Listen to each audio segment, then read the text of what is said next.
Hi everybody, I'm James and I got a strange project that I'm working on, but I bought it. I'm going to take accountability for it. I'm not going to try to pass on to the next guy. But we got this Ford 302. It's pretty nice. Little built motor. I mean, it's just shoved in the corner. It's been in there for about 6 months. And we're putting it in a 2002 BMW 5 Series. This is a 525i. And we're gonna V8 swap the V8 swapped because this is a Ford 302. This motor just has too much blow by, and eventually this is a little turbo header. Currently it's just running an A, and eventually it would be cool, I'm putting that down, to get this to have one of them fancy turbochargers to run it. But this engine right now is pretty much terrible. Like it will go down the road, but has a bunch of blow by, so a bunch of the combustion gases from the combustion chamber, when it sparks, throws itself through the whole engine. It goes past the piston rings, and it's just an old motor. That motor over there has like roller rockers, a nice cam. It should be like 250 horsepower. This right here, on a good day, going downhill, maybe like 150. It's just on its last leg of life. I'm gonna get this out and then get it sold. So somebody will be happy. It's a good builder, but I have not done this because it's very overwhelming. There's no manual. I can't just hop on the internet and Google search how to swap my small block Ford out of my BMW with another small block Ford.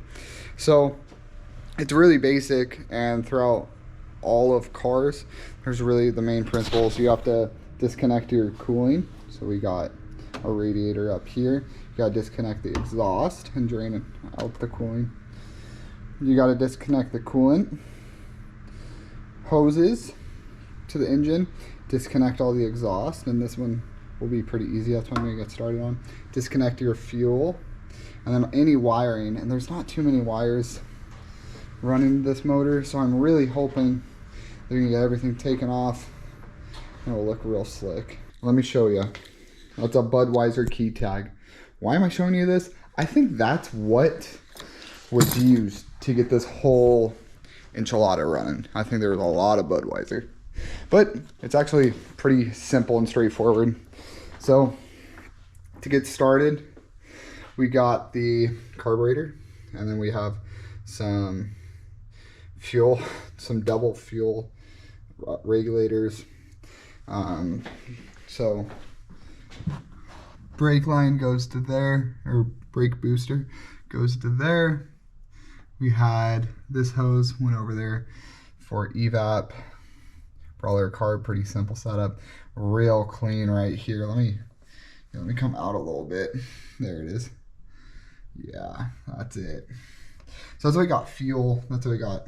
Cable ran to it, and then this is the kick down lever for the AOD transmission.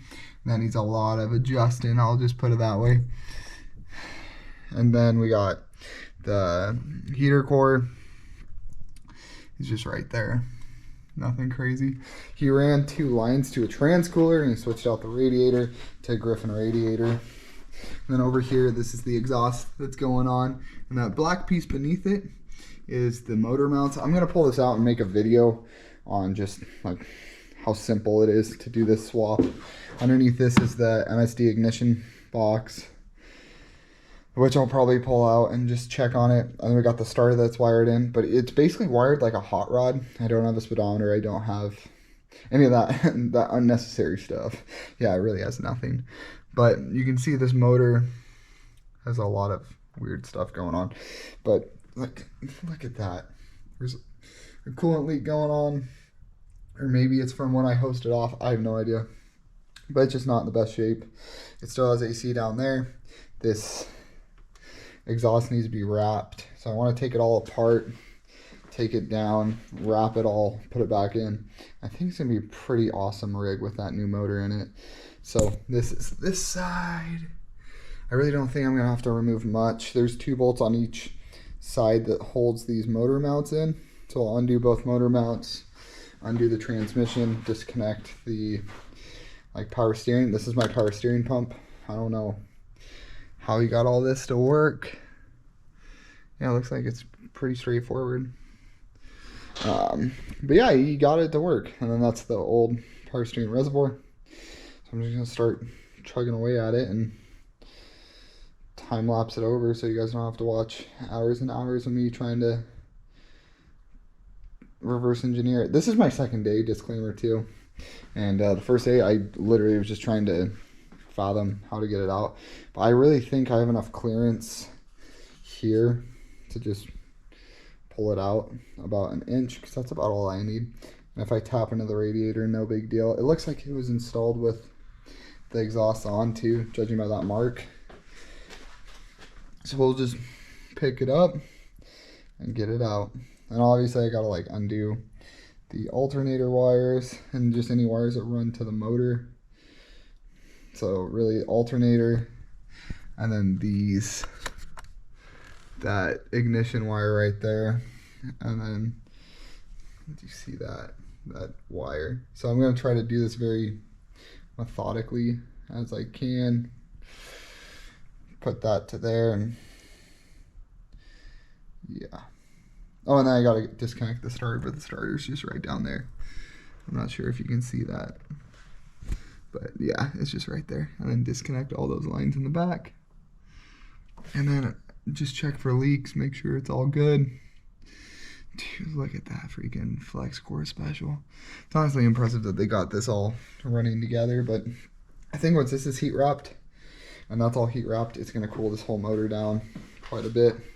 And the new motor, like I said, it should be about 250 horsepower, so quite a bit of a difference. And okay, so we got the brake booster line off, the throttle cable off, the trans kickdown cable off, the fuel line off, the coolant sensor off, the power steering reservoir and line, you can see right there, those are disconnected.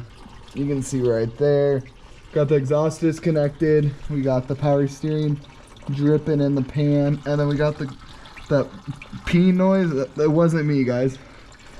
We got that dripping into the bucket, so we gotta drain out all the fluids that we can. I'm probably gonna disconnect the oil filter and then drain the oil too, just because I know myself. And I've put a few, I don't need to drain the oil out on their side, and then I have 5 quarts of oil in my rental garage. So yeah, trying to get my lease renewed, to say the least. But we're chugging away way better than last time. Last time I was trying to go way too in depth. I'm just gonna do the very, very basics, get everything unplugged. I got some wiring on this side to undo. And then once all this is off, I'll take the starter out down there, undo the bolts to the transmission, undo the 2 motor mounts, put my freaking hook on the intake manifold, and start jacking and pulling. It sounded weird. But yeah, this is the setup. This is everything that we're doing.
Okay, so we finally got that one in. I had to go in. Well, my buddy Cody, shout out Cody, thank you so much, was underneath, and I had to put a this guy right here on the metal piece, just like the BMW manual calls, and bend it back. Well, he started it by hand, and then it just threaded in like butter. It was incredible. So we got that in. Now we're gonna do the alternator, put the final spark plug in, and then just start plumbing everything back in, get it timed to get the wires on, and then add some coolant. The oil filter is already on, add oil to it, and be ready to go. This is the only parts that we need, not the battery, that's towboat, but don't worry about that. Don't worry about my personal life. So we have the transmission line, and I'm gonna RTV that so it doesn't leak, put the starter in, and I'm gonna do that with the header off because I did the starter with the header on. It was a pain. But yeah, we'll just start plumbing it up. All right, so this is where we got to last night. We got the distributor in, but not really. We need to set the timing. We need to run the wires. We need to bolt down the carb and tighten up the exhaust there and there. And then we'll be ready to fire up. So super close, closer than it's ever been. All right, so what I've been doing is I set my base timing at, I believe, like 8 degrees. Here's a light, so I'll show you what's going on. So down there, there's a timing mark right there. So yeah, it's at 8 degrees. I might adjust it accordingly. I feel like that's gonna be a pretty safe startup. Let me know what you guys think. What's your favorite base timing? Dude, that's a loaded question. If you ask people get like so opinionated all of a sudden about just trying to get a freaking motor to start. I got the oil in it, just some O'Reilly special. And then we got the bore scope out because I wanted to make sure. That's your cylinder right there. I've never charged this before, but it's doing good. And then that's your piston. So I need to verify. Let me go charge this, buddy.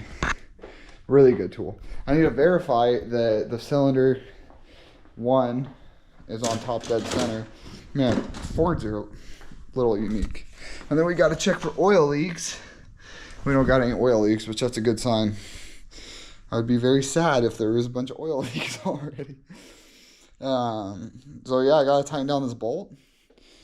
Crank down the carburetor, double check everything. I think I'm ready to fire it. So